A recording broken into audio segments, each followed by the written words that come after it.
اعوذ باللہ من الشیطان الرجیم بسم اللہ الرحمن الرحیم۔ مہران ورلڈ کے معزز ناظرین السلام علیکم۔ 10 سال سے زائد عرصے تک پاکستان کے صدر رہنے والے جنرل ضیاء الحق کے والد جالندھر میں امام مسجد تھے۔ 1947 میں ضیاء الحق اپنے خاندان کے ہمراہ پاکستان آ گئے۔ اس کے بعد حکومت پاکستان نے ان کے خاندان کو پشاور میں ایک گھر الاٹ کیا۔ خاطر خواہ آمدن نہ ہونے کی وجہ سے ضیاء کے والد نے گھر کا ایک حصہ کرائے پر دے دیا۔ پھر کرایہ دار نے 1950 میں اس گھر پر قبضہ جما لیا اور کرایہ وغیرہ دینے سے مکر گیا۔ ضیاء الحق کے والد علاقہ معززین کے پاس گئے اور ثالثی کاوشوں کے ذریعے مکان کا قبضہ چھڑانے کی کوشش بھی کی، لیکن کوئی کاوش کامیاب نہ ہو سکی۔ بلاخر جنرل ضیاء الحق کے والد نے انصاف کے لیے اپنے کرایہ دار کے خلاف عدالت سے رجوع کر لیا۔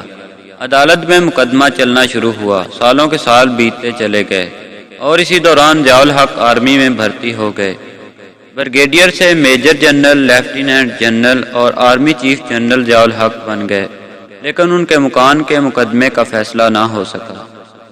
لیکن جب وہ صدر بنے تو ایک دن وہی شخص جس نے قبضہ کر رکھا تھا جنرل ضیاء الحق کے پاس ان کے دفتر آیا اور چابی حوالے کرتے ہوئے معافی مانگ کر التجا کی کہ مقدمہ واپس لیا جائے، اور عدالت میں جا کر ضیاء الحق کے حق میں بیان دے دیا۔